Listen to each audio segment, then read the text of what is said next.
The British Army needs to improve its ability to tackle near-surface threats. These are dangers operating just above or below ground and sea level.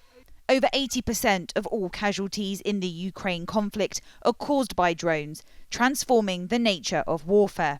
Fundamental to how we fight with sort of robotic and autonomous systems is everyone understanding electronic warfare in much greater detail, and everyone working how to fight in what we're calling the near surface.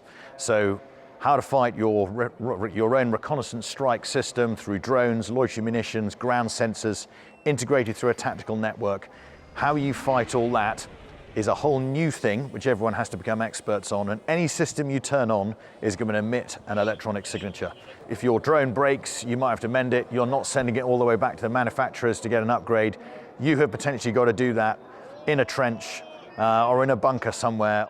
This has led to the UK's first military-backed drone degree. It comes as the latest Strategic Defence Review said the Ministry of Defence must drive a new partnership with industry if it wants to keep up with innovation. The use of drones and how they integrate them into the system is also evolving. But we have got so many lessons from Ukraine. What we need to do is start acting on them. This is what you're seeing behind me.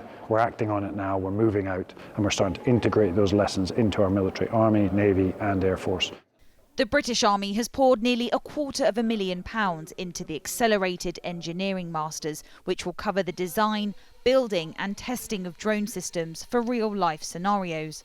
When it launches in September, military and civilian students will also study theory modules such as ethics, a growing concern in the autonomous world.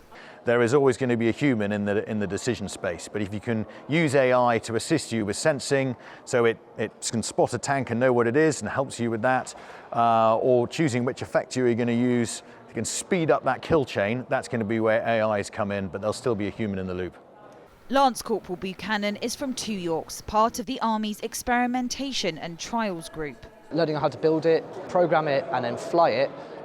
Most of our students from very little prior experience to being able to fly it at long range distances with payload would be around about 3 weeks. The best thing for us would be to have that dual way of thinking, not only in the same way that the civilians are in their way of developing it, but having that insight into the way that we want it to be developed and being able to key that up so that we get it right in the development stage going forward before it then comes back to the unit as trialled by the soldiers. The degree, although with no direct NATO or Ukrainian input, is part of a wider plan for joint-up thinking on drone development. We should look back in 5 years and see lots of hotspots of little ecosystems building. Here in Hereford's one, you've got one sort of in the Battle Lab in Lulworth, Plymouth, Portsmouth, MTC in Birmingham up into Scotland, and then connected all into that drone uncrewed centre of excellence. You'll see the spider web of capability. With Ukraine now making 4 million drones a year, more than any other NATO country, partners will be watching whether the UK can pick up the pace. Sophie Kakianis, BFBS Forces News. Thanks for watching. For more from BFBS Forces News, like and subscribe to our channel.